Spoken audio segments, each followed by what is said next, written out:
João capítulo 15, versículo 26.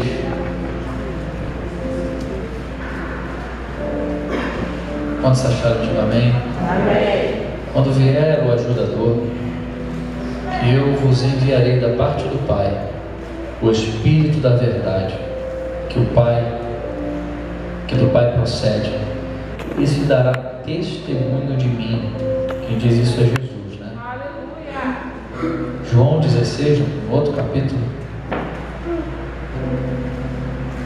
versículo 15, diz assim: tudo quanto o Pai tem é meu, por isso eu vos disse que ele, recebendo do que é meu, vou-lo anunciará. Também se referindo ao Espírito Santo. Amados, o Espírito Santo procede do Pai e do Filho. Está aqui escrito, bem claro para nós, né? Isso significa que o Pai e o Filho sopram ou derramam esse Espírito sobre toda a comunidade de fiéis, daqueles que foram tocados uma vez por meio da fé e se arrependeram dos seus pecados, de uma vida independente de Deus, voltaram-se para Deus e receberam um novo coração, foram batizados e receberam o dom do Espírito Santo, receberam o Espírito Santo como presente. E quem deu esse presente foi o Pai e o Filho, Jesus. Amém, amados? Você pode dizer isso para o seu irmão? Foi o Pai e o Filho que derramaram o Espírito Santo sobre nós. O proceder do Pai e do Filho, o Espírito, ele é descrito como um ser pessoal que mantém com eles a mais estreita relação. Então o Espírito Santo não é alguém desconectado. A Trindade não é, o Deus triuno não é alguém assim, cada um está fazendo uma coisa, não, eles trabalham juntos, em conjunto. Abra sua Bíblia lá em 1 Coríntios capítulo 2, um texto que mostra que ele não está desconectado, ele está estreitado com o Pai e com o Filho. 1 Coríntios capítulo 2, versículo 10 e 11.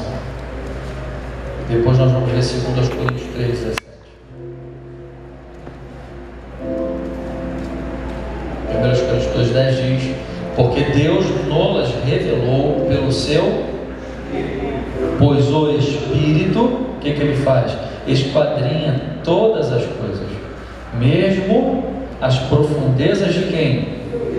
Pois qual dos homens entende as coisas do homem, senão o Espírito do homem que nele está?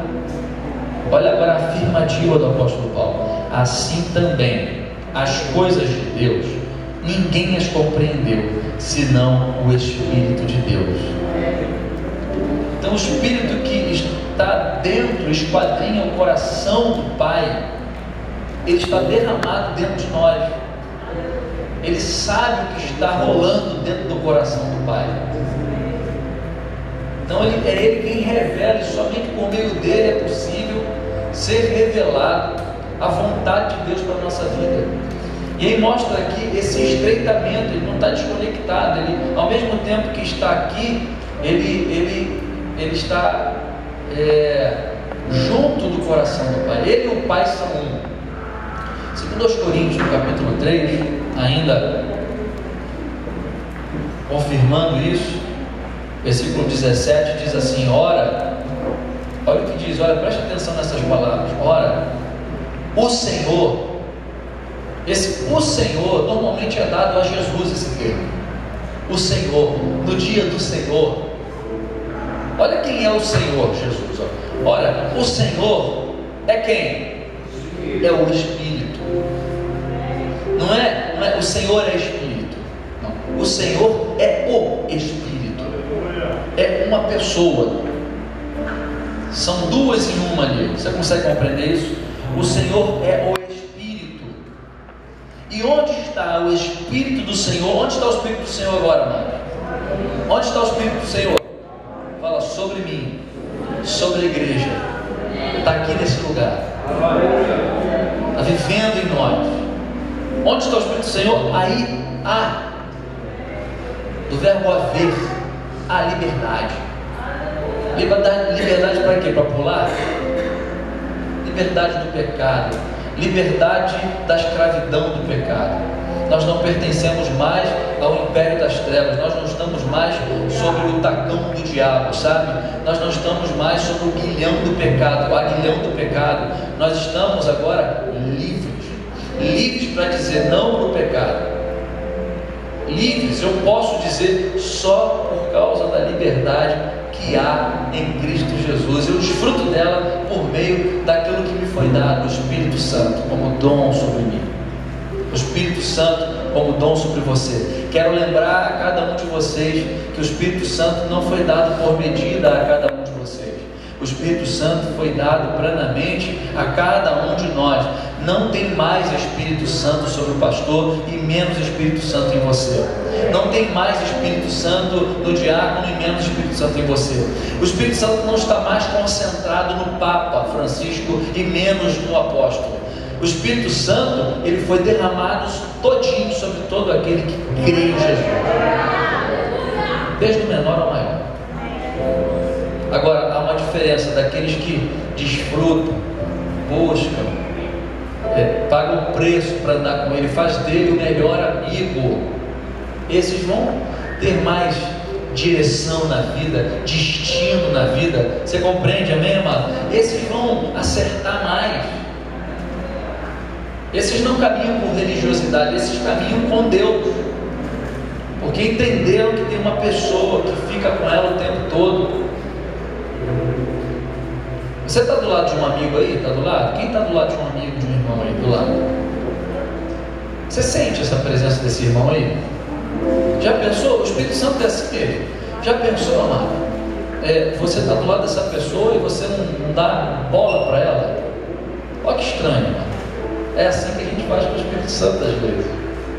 Ele está com aquele que crê, mas às vezes a gente, sabe, a gente desrespeita ele e nem pede perdão, hein? A gente pede perdão a alguém. Desculpa, é a minha palavra que soltei aqui, mas ele está do nosso lado, ele está conosco no ônibus, no trem. O Espírito Santo pega o Japeri também. Ele está com a gente no supermercado. Ele não fica do lado de fora quando os casais vão fazer amor. Agora é com vocês, hein? Ele não faz isso. Ele está o tempo inteiro conosco. Ele é fiel, amém? A gente é que às vezes, muitas vezes, não valorizamos isso que Deus tem feito por nós, irmãos. Quantos concordam com isso? Digo amém. Aleluia, glória a Deus. Ou seja, o que o Espírito faz em nosso meio é obra do Pai e do Filho, não é obra só do Espírito Santo. Se há um estreitamento e ele foi dado pelo Pai e pelo Filho a nós, e esse Espírito é como se ele estivesse completamente conectado. Como não? Ele está conectado ao Pai e ao Filho. Então, quando ele se move no nosso meio, quando ele toca você, é o Pai e o Filho se movendo e tocando você. Todas as obras do Espírito Santo também podemos dizer que são obras do Pai e do Filho. Glória a Deus. O Espírito é algo comum ao Pai e ao Filho. O Santo Agostinho diz assim: o Pai é apenas o Pai do Filho, e o Filho apenas o Filho do Pai. O Espírito, entretanto, é o Espírito tanto do Pai como do Filho, unindo-os em um vínculo de amor. Isso é muito lindo, né? Isso é muito lindo. Ele ainda diz, o Agostinho, preste atenção, ele é o elo que une, por um lado, o Pai e o Filho, e Deus e os cristãos.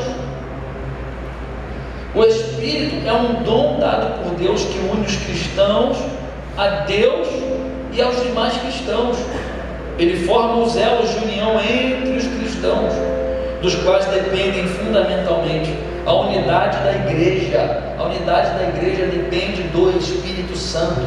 É o Espírito Santo que faz o elo entre todos os cristãos de todos os planetas, de todos os lugares do planeta,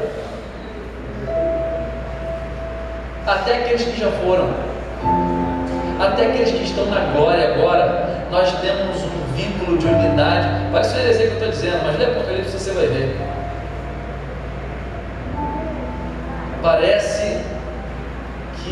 Parece não, nós estamos ligados num elo de unidade com todos os cristãos, tanto os que já foram, os que estão e os que vão daqui a pouco. Amém? Porque o que nos une, ele é eterno, ele não é temporal. Eu não tenho vínculo com você enquanto estamos vivos. E morreu, perdemos o vínculo. Não, o nosso vínculo é eterno, nós vamos nos encontrar já já. Amém, amados? E se Jesus vier, todos os que morreram em Jesus vão ressuscitar, e nós também vamos ser arrebatados e seremos elevados à glória juntamente com eles, porque há um Espírito que nos une. Alguém disse que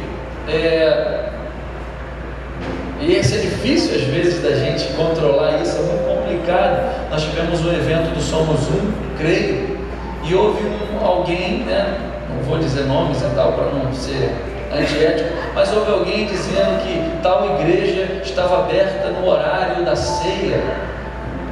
Como essa igreja podia dizer que somos um? Aí eu fiz uma pequena correção, falei, ora, o que nos torna um não é o evento, mas é o Espírito Santo. Amém, amados? Muito antes de qualquer evento, o Espírito Santo nos uniu por causa de Jesus. Então fala para o teu irmão, estou unido a você por um vínculo eterno. Um vínculo eterno. Aleluia. Você pode dizer glória a Deus, amor?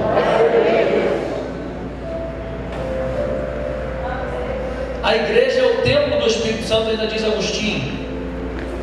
E em seu interior ele habita.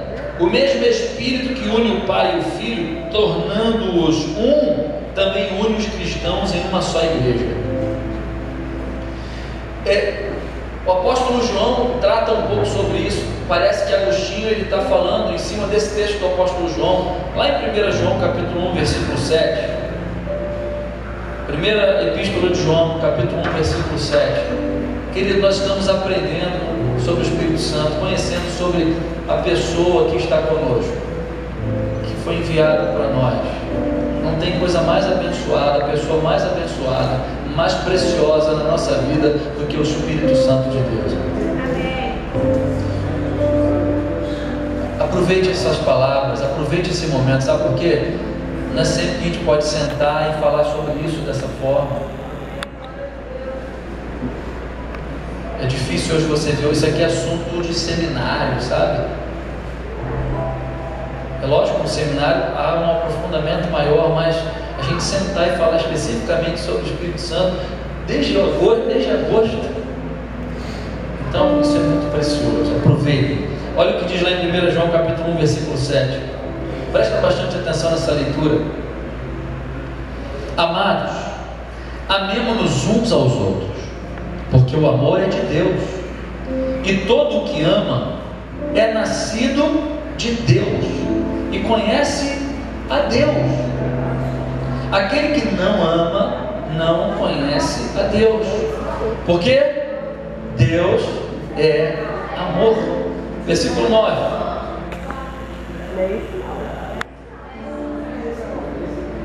1 João capítulo 4. Eu falei 1, falei 5, falei 1. É o 4, versículo 7. Então tá bom. Era só para ver se vocês estavam atentos. Aquela pegadinha, todo pastor faz. Vamos lá. Versículo 9. Nisto se manifestou o amor de Deus para conosco, tá certo? Agora vai. Nisto se manifestou o amor de Deus para conosco. Olha só como ele se manifestou. Primeiro, olha aqui para mim. Se você chegou aqui com dúvida se Deus te ama, esse texto joga por terra essa tua dúvida. Você vai ler aqui e vai ver: Deus te ama. E Ele já provou. Ele não precisa fazer alguma coisa para provar. Ele não precisa curar sua mãe, curar seu pai, fazer seus pais voltarem que estavam separados. Ah, Deus prova que me ama. Não, Ele não precisa te dar um carro, não precisa te dar uma casa, Ele precisa te dar livramento, te dar livramento da bala perdida. Ah, Deus me ama, agora eu fui livre da bala perdida, agora eu estou sabendo que Deus me ama. A Bíblia diz outra coisa, olha só. Nisto se manifestou o amor de Deus para conosco. Como? Em que Deus enviou seu Filho unigênito ao mundo, para que por meio dele vivamos. Nisto está o amor, não em que nós tenhamos amado a Deus, mas em que Ele nos amou a nós, e enviou o seu Filho como propiciação pelos nossos pecados. Amados, se Deus assim nos amou, nós também devemos amar-nos uns aos outros. Ninguém jamais viu a Deus. Se nós amamos uns aos outros, Deus permanece em nós, e o seu amor é em nós aperfeiçoado. Tem muita coisa para a gente falar aqui, né? Versículo 13: nisto conhecemos que permanecemos nele, e ele em nós, por ele nos ter dado o que? Do seu Espírito. E nós temos visto e testificamos que o Pai enviou o seu Filho como Salvador do mundo. O pensamento de Agostinho sobre o Espírito como vínculo de amor da Trindade é um resumo dessa passagem bíblica. Olha só, o texto está dizendo aqui: o Pai ama o Filho e o envia. E diz também o texto: o Filho e o Pai nos amam. Por que o Filho nos ama e o Pai nos ama? Porque Ele foi dado como propiciação pelos nossos pecados. Ou seja, nós éramos pecadores, inimigos de Deus, e Deus, que é amor, nos amou, independente de quem nós fôssemos, independente de quem nós fomos, melhor dizendo. E Ele simplesmente demonstrou, Ele agiu, é um amor que agiu. E Ele amou a mim e a você, e entregou o seu Filho como propiciação pelos nossos pecados. Então o Pai, no texto, está dizendo: ama o Filho e envia. O Filho e o Pai nos amam, porque está aqui dizendo que foi propiciação por nós. E diz ainda aqui, muito interessante: experimentamos então o amor tanto do Pai como do Filho. Por quê? Porque o Espírito foi derramado em nós. O texto está dizendo. A relação não fica só pai e filho, pai e filho, pai e filho. Ela lança para uma prova. Que prova é essa? Eu amo você e você me ama. Isso é prova de que, se permanecemos nesse amor, o amor do Pai está em mim. Ou seja, significa que Deus vive em mim. Deus é amor. O tempo todo Ele Pai e Filho, Pai e Filho, Pai e Filho. E nesse tempo inteiro, se Ele tirasse a palavra Espírito, o Espírito estaria aqui. Porque esse movimento, ele é do Espírito Santo. Esse é um movimento na igreja. Então, falou da igreja, é o Espírito Santo que está operando na igreja. Lógico, o Pai e o Filho nele também. Quantos estão entendendo, amado? Diga amém. Estou indo tranquilo para que você não fique perdido. Olha, ampliando ainda mais a percepção desse relacionamento, podemos dizer que cada pessoa da Trindade busca a glória da outra. E assim temos a unidade dessa deidade. Perceba que o Pai está sempre procurando glorificar o Filho, e o Filho está sempre procurando glorificar o Pai, e o Espírito Santo está em nós para nos fazer o quê? Glorificar tanto o Pai quanto o Filho.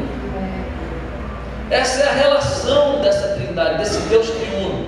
Estão sempre querendo glorificar o outro. Você pode dizer aleluia? Olha, o Pai quer glorificar o Filho, o Filho quer glorificar o Pai. A forma de um Pai glorificar o Filho é enviar o Espírito Santo, a fim de que lembremos de tudo o que o Filho ensinou e façamos, se possível, obras maiores do que a que o Filho fez. Eu destaquei aqui, olha que coisa interessante: quanto mais o Espírito opera entre nós, mais o Filho é glorificado, e consequentemente, mais o Pai é glorificado no Filho. Quanto mais o Espírito Santo, significa mais Jesus e mais Pai. Quanto mais mover do Espírito Santo, quanto mais operação do Espírito Santo nos levando a dar fruto do Espírito Santo, mais o Filho é glorificado e o Pai é glorificado por causa do Filho. João capítulo 14, é para lá, versículo 26.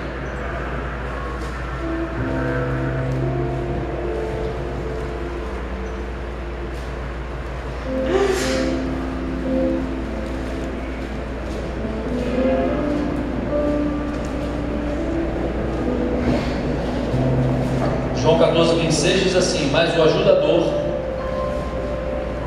o Espírito Santo, a quem o Pai enviará em meu nome, esse vos ensinará todas as coisas e vos fará lembrar de tudo quanto eu vos tenho dito. Olha a função do Espírito Santo.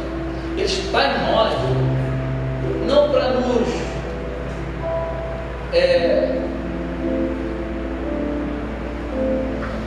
Ele é Deus em nós, que não está em nós para os nossos caprichos.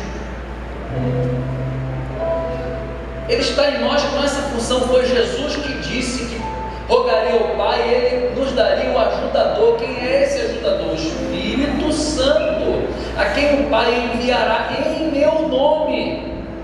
Esse vos ensinará. O Espírito Santo então vai nos ensinar todas as coisas e vos fará lembrar de tudo quanto eu vos tenho dito. É Ele quem nos lembra a palavra, as orientações de Jesus, as ordens do Mestre. Ele quem toca o nosso coração na direção da vontade do Pai, não é da nossa vontade. João 17.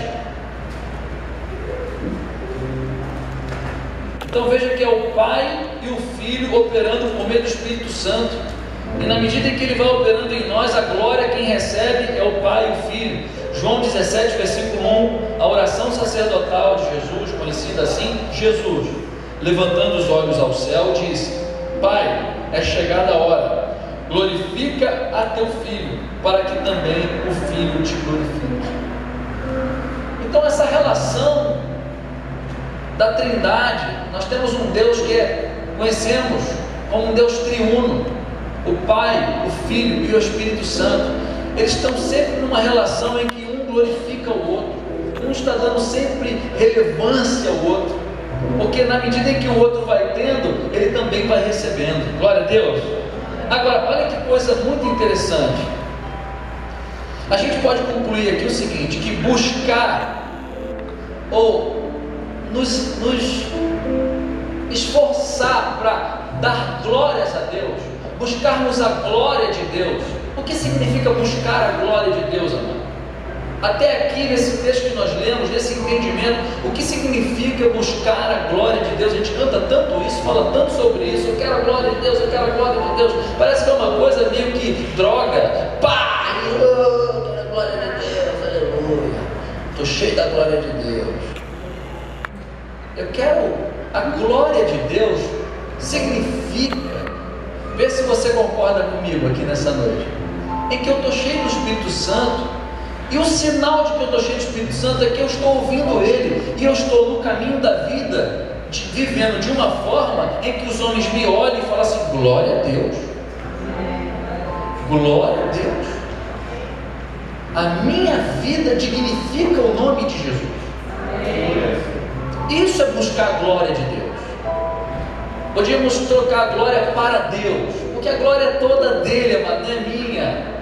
E o Espírito Santo vem morar em mim justamente para me lembrar. E na medida em que eu lembro do que Jesus quer, do que Jesus ensinou, e eu vivo o que Ele quer, o que Ele ensinou, é o Pai que vai recebendo a glória no Filho. Glória a Deus. Aleluia. Agora olha só, tem uma coisa linda que a gente aprende com essa relação da Trindade. Ele nos introduziu em uma vida comunitária. A fé cristã não é uma fé isolada. Quando o Espírito Santo veio sobre nós, sabe o que Ele fez? Ele nos lançou para a vida em comunidade de fé. Não não existe, assim como não existe Espírito Santo sem regeneração, sem novo nascimento, não existe Espírito Santo sem vida comunitária. É impossível alguém estar cheio do Espírito Santo, mas estar desigrejado. Duvideodó. Não há Espírito Santo só vivendo de culto no lar. Fé isolada. Isso é impossível. O Espírito age na comunidade de fé, amado. Olha o que a Bíblia diz. Somos edifício de Deus. Você quer abrir 1 Coríntios 3,9? Você vê a palavra de Deus aí? Podia só citar, mas vê aí rapidinho, a gente tem um tempo ainda. 1 Coríntios capítulo 3, versículo 9. Somos edifício de Deus.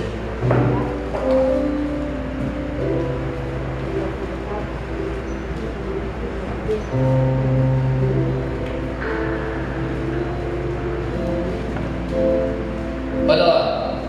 Porque nós somos cooperadores de Deus, vós sois lavoura de Deus e edifício de Deus.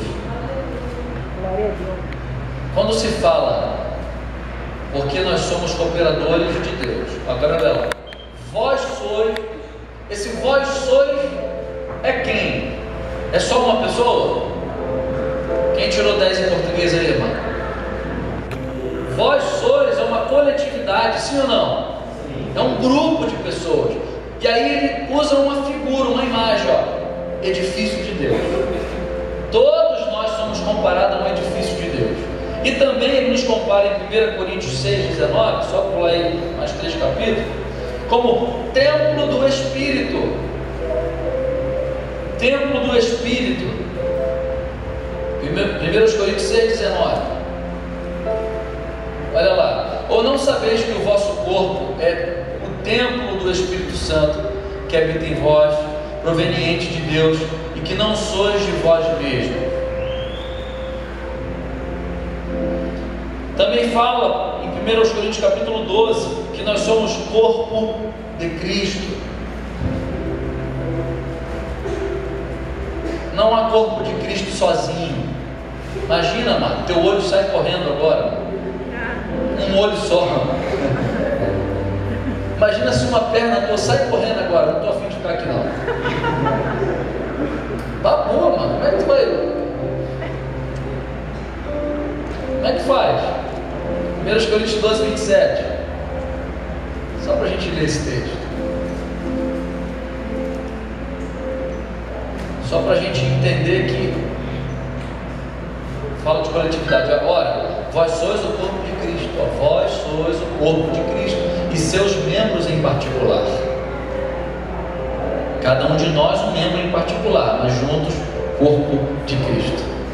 Aleluia. Aleluia. Olha, essas são imagens que comunicam vida em comunidade. Edifício, templo, corpo de Cristo. Jesus enviou o Espírito para chamar pecadores a viverem em comunidade santa. Não chamou para ficar dentro de casa. Jesus não nos salvou para a gente ficar lá numa vida solitária. Ele nos introduziu à família dele. É uma família de muitos filhos, semelhantes a Jesus, a cara do Pai, amém? Vê se teu irmão tem a cara do Pai aí. Aí, vê se ele tem a cara do Pai. É teu irmão, cara. Teu irmão, sabia disso? Olha para o lado, é teu irmão. Teu irmãozão. Irmão da fé. Somos irmãos, amado. Fazemos parte da mesma família. Ele nos chamou pecadores para viver em comunidade. No entanto, olha só, existem pessoas que são boas demais para viverem na igreja e abandonam. Sabe? Tem gente que é tão boa, porque assim, só está aqui quem é pecador, sim ou não? Eu só estou aqui porque eu sou falho, eu sou pecador. Eu preciso da igreja, eu preciso dos irmãos. Mas tem gente que é muito boa e diz assim: nesse lugar não é para mim, sai. Aqui só tem gente falha, gente que precisa da glória de Deus, precisa dos irmãos, não é verdade? Mas os bons não ficam. É muito bom para essa igreja, é muito bom para estar alojado no corpo de Cristo, né? não tem espaço para ele, é muito fera, ou para ela, né? Então fala o tema, cuidado, vai ficar muito bom aí, a igreja não servir mais para você. Olha só, existe um manuscrito medieval que diz assim: a igreja é como a arca de Noé. Se não fosse a tempestade lá fora, não seria possível suportar o cheiro dentro dela. Isso é um manuscrito medieval, da época medieval, que tem uma profunda verdade. A igreja é conforme a arca de Noé. Não se idealiza uma igreja. Quando você idealiza uma igreja, Dream Church, né? Caramba, a pessoa procura uma igreja ideal para mim. Olha que humildade. Eu escutei uma pessoa dizer: ainda não encontrei uma igreja que eu me adequo a ela. Escutei, foi ontem. Eu só ainda não fui a uma igreja que ainda não encontrei uma igreja, sabe?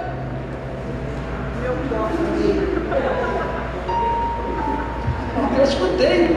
E aí bati um papo, mostrei para ela que a concepção dela de igreja estava equivocada. Que ela não tinha que procurar uma igreja, ela é a igreja. Esse é o problema, que ela não encontrou a igreja ainda. Porque ela está procurando um lugar e não uma unidade. Ela não encara a realidade que aquela arca de Noé, fétida, é a minha família. Porque eu nasci de novo, eles estão lá, eu estou vinculado com eles em amor pelo Espírito Santo.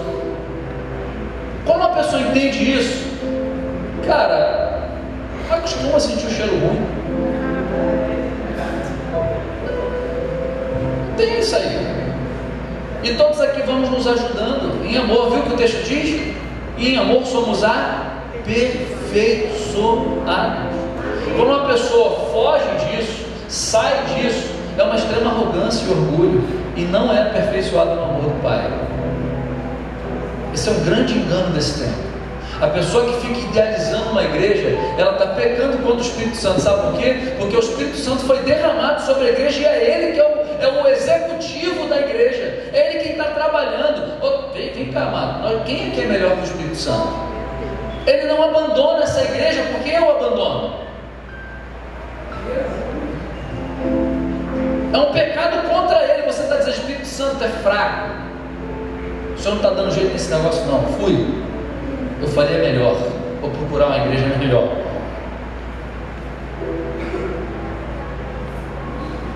Você me tem, dá um aleluia, mano. Martinho Lutero diz assim, olha que coisa forte, Martinho Lutero, olha.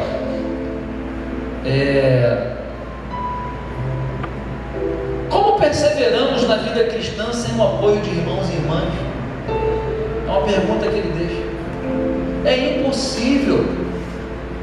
Isso é tão obra do Espírito Santo, que o Espírito Santo nos lança para os relacionamentos. Sabe por quê? Porque uma das ferramentas, vamos comparar o Espírito Santo como um mestre de obras. Uma das ferramentas que ele precisa é que os irmãos nos ajudem a perseverar na fé. É que eu ajude alguém a perseverar na fé. Glória a Deus, amado. Isso é muito pouco entendido na igreja, e isso é obra do Espírito Santo. Por quê? Eu não culpo a nossa geração, infelizmente. Liga a televisão, eu duvido você ouvir alguém falar sobre o que eu estou falando aqui. Nada contra, cada um tem o seu jeito.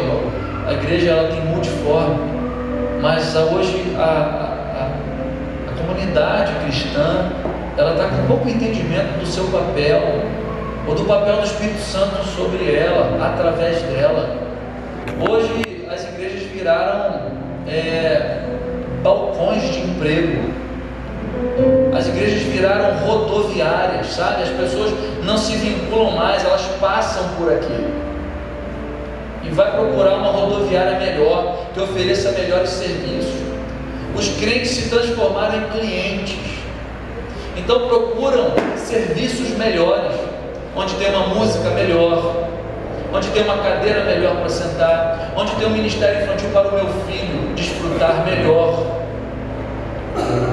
Isso quem permite, somos nós, porque porque a Bíblia está na nossa mão, a gente pode ler e crescer. 2, falsos mestres ensinando falsos evangelhos. Olha outra frase do Martinho Lutero, olha que coisa linda. Um cristão sozinho não é um cristão. Fala para o teu irmão, tu sozinho não é cristão. Por que ele está falando isso? Porque é obra do Espírito Santo não nos deixar sozinhos nunca. Então ele entende, poxa, então um cristão sozinho não é cristão.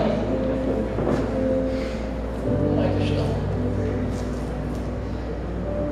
E aí, eu paro também para refletir sobre esse relacionamento da Trindade, que coisa linda, e como nós devemos nos espelhar nela. Observe que na Trindade o Pai procura a glória do Filho, o Filho procura a glória do Pai, e o Espírito Santo procura glorificar tanto o Pai quanto o Filho na vida dos crentes, dos cristãos. Não deveria ser assim?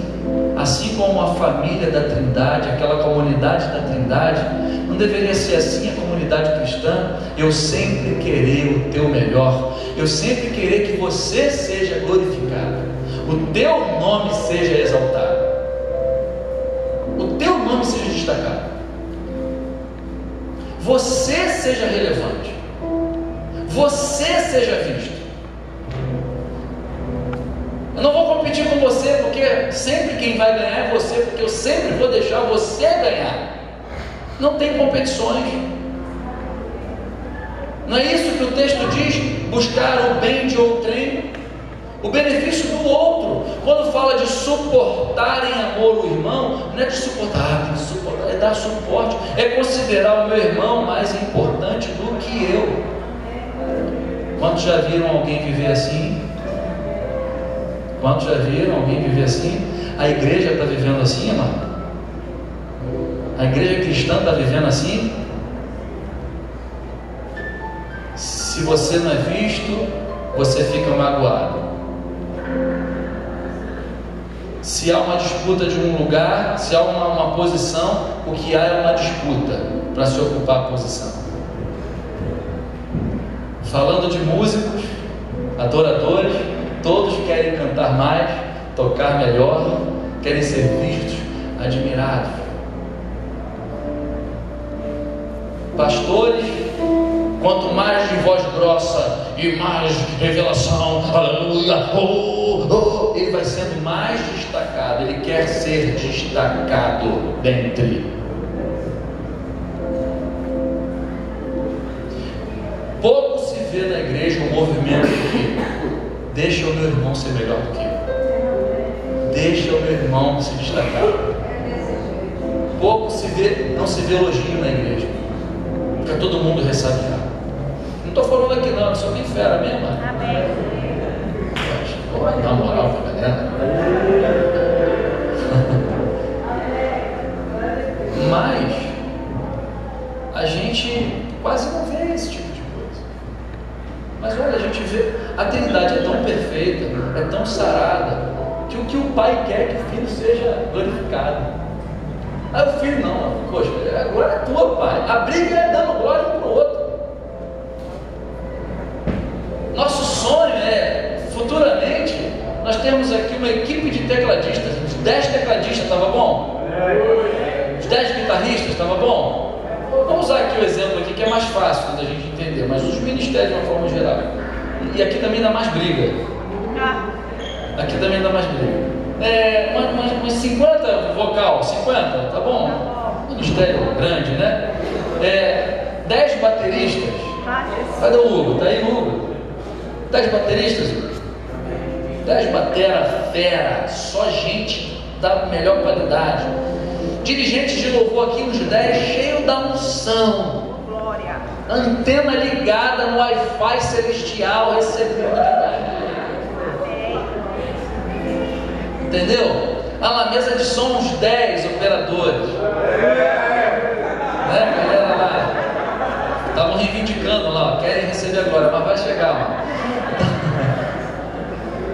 Sabe o que é o nosso sonho? E a gente trabalha aqui nesse lugar. A gente gostaria de ver A briga, toca hoje você, não você. O melhor culto do ano. A briga, vai você, tu é melhor, vai você. Caramba, vai você. Cara, nem cai no pau, vai você, rapaz. Mas sabe o que normalmente acontece? Tem que ser eu hoje, meu irmão. Hoje tem que ser eu. Deixa eu tocar o jeito. Eu que canto hoje. Não é verdade, irmão? Não sei se você sabe disso, mas quem está envolvido mais aqui com o Ministério de Música já há um tempo, já viu muito isso. É uma brigaiada, mano. É uma ciumeira. E assim em muitos ministérios. Ah, se eu fosse o líder faria melhor. Tem muito isso. Não aqui, estou falando. Tem um projeto Vida Nova lá de Marte.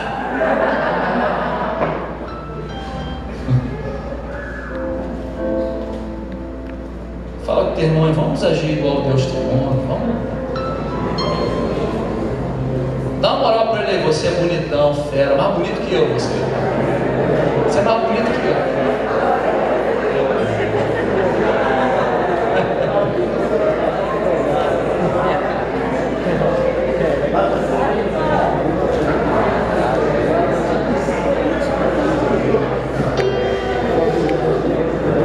E aí eu quero concluir, pode vir Ministério de Música, quero concluir com uma frase também, um texto do Basílio de Cesareia, também um dos pais da igreja, que diz assim, concluindo: atesto a todo aquele, presta atenção que coisa maravilhosa e profunda que ele vai dizer aqui, gente. Tem gente nos ouvindo na rádio que diz assim: eu creio em Deus, mas não confesso o Filho. Eu creio em Deus Pai, mas eu não confesso o Filho. Eu creio no Pai, confesso o Filho, mas eu não acredito no Espírito Santo. Por exemplo, testemunhos de Jeová pensam assim. Olha o que o Basílio de Cesareia diz, coisa tremenda que corrobora com tudo que nós dissemos aqui sobre a Trindade. Olha só: atesto a todo aquele que confessa a Cristo, mas renega a Deus, que Cristo em nada o ajudará. Dou testemunho ao que invoca a Deus, mas rejeita o Filho, que sua fé é vã. E ao que recusa aceitar o Espírito, que sua fé no Filho e no Pai é vã. Ninguém pode dizer Jesus é Senhor a não ser pelo Espírito Santo. Porque a Trindade é uma só. Não dá para adorar a Deus e desprezar o Filho. Não dá para querer o Espírito Santo. Não, o Pai não, só quero o Espírito. Não, quando você adora o Pai, o Filho está no Pai, o Espírito Santo vem sobre você, inspira você com o amor do Pai. Amém? O Espírito Santo se move aqui, é o Pai e o Filho se movendo em nós também. Ele nos guia em toda a verdade. Ele nos guia em toda a verdade. Essa é a essência da vida cristã que nós precisamos resgatar o entendimento de que nós temos um espírito de excelência, o Espírito Santo. Deus vive em cada um de nós. Deus mora na comunidade dos fiéis. Isso é muito poderoso. Ele agindo, manifestando-se ou não, Ele está aqui nesse lugar. Quando nós chegarmos aqui, nós precisamos ter sempre esse entendimento. Eu estou me reunindo com aqueles que são edifício de Deus. Deus mora aqui. Deus mora não aqui, mas Deus mora conosco. Deus vive na nossa relação. Quando eu impregno o meu entendimento disso, eu paro de ser religioso. Sabe como vive o religioso? A superficialidade do religioso é a seguinte: ele vem à igreja, senta na cadeira, não se envolve com nada e nem ninguém, o que pode ser alguém que está ferido ou equivocado quanto à sua fé, e vai embora após uma oração ou uma palavra boa e vai embora. Essa é a vida de um religioso. Mas eu digo religioso no sentido superficial da palavra, no sentido ralo e falso, porque é uma religiosidade sem vida, fria. Porque uma verdadeira religião entende que eu estou religado com o Pai e o Filho por meio do Espírito Santo. E o Espírito Santo é uma pessoa. me lança para os relacionamentos. E é nesses relacionamentos que Ele vai me aperfeiçoar com o amor que Ele derrama no meu coração, para eu amar até mesmo aquele que é muito diferente de mim. Mas esse amor é sobrenatural, Ele que me capacita. Uns podem dizer glória a